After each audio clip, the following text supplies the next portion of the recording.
Hi, good day. Here is the performance of Group 5, the Activity 2, Patterns in Nature and Sequence. We will going to show to you how again math plays its role in every category we can name. Math is really important in every aspects of life. One of our members will explain to you where we could possibly find any examples of sequence in nature. My teacher gave us an assignment to find an arithmetic sequence. But wait, what is arithmetic sequence? Maybe I could just roam around and I can find a possible example of arithmetic sequence.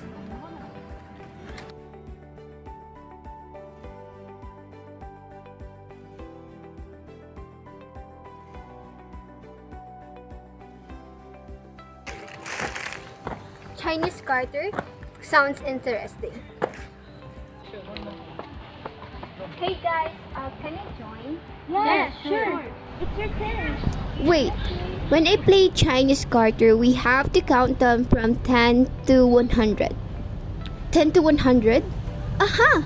While I was playing here outside, I just discovered an example of arithmetic sequence. Playing Chinese garter followed the rules of arithmetic sequence. Math is indeed everywhere. Even when playing, we can still see a flow of sequence. That's why it's so fun with math.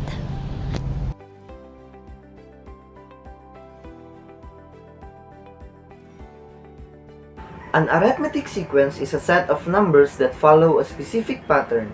It is an arithmetic sequence if you take any number in the sequence and subtract it from the previous one, and the result is always the same or constant. The common difference denoted by the letter DD is the constant difference between all pairs of consecutive or successive numbers in a sequence. To transition from one term to another, we use the common difference. How? To get to the next term, take the current term and add the common difference, and so on. That is how the sequence terms are generated. When the difference is negative, we say that the sequence is decreasing.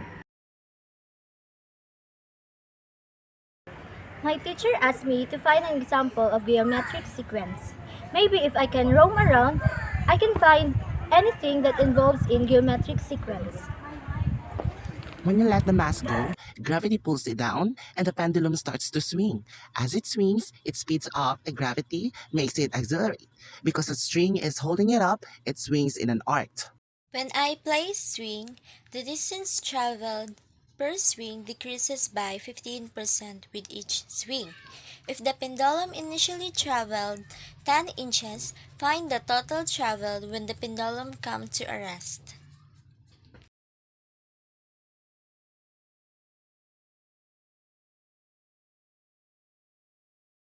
My teacher was giving me a task to find an example of Fibonacci sequence.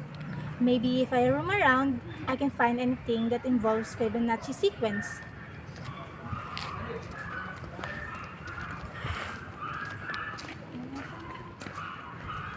These flowers are familiar.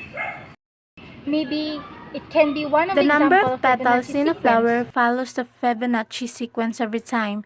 Famous examples include the lily, which has 3 petals, buttercups, which have 5, chicory, which has 21, daisy, which has 34, and so on.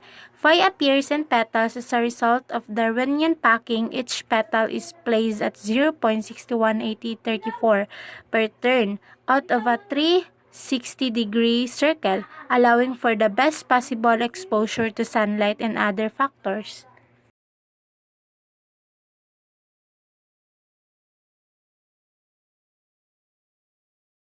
My teacher was giving me a task to find an example of Fibonacci sequence. Maybe if I roam around, I can find anything that involves Fibonacci sequence. Oh, these trees are familiar. Maybe it can be one of the example of Fibonacci sequence. The Fibonacci sequence can also be seen in the way tree branches form or split. A main trunk will grow until it produces a branch, which create 2 growth points. Then one of the new stems branches into 2, while the other one lies dormant. This pattern of branching is repeated for each of the new stems. A good example is the sneezewort. Root system and even algae exhibit this pattern. One of the joys of mathematics is discovering a number list that mirrors natural patterns. There are occurrences create sense of belongings in the universe. Of some grand cosmetic interconnectedness, it's almost like magic, but it's firmly grounded in science and mathematics. One such example is the Fibonacci sequence. But what exactly is it? How does it get defined and created? What are the some natural example of it, and what is the That is all for use today. Thank you for watching this video and have a great day.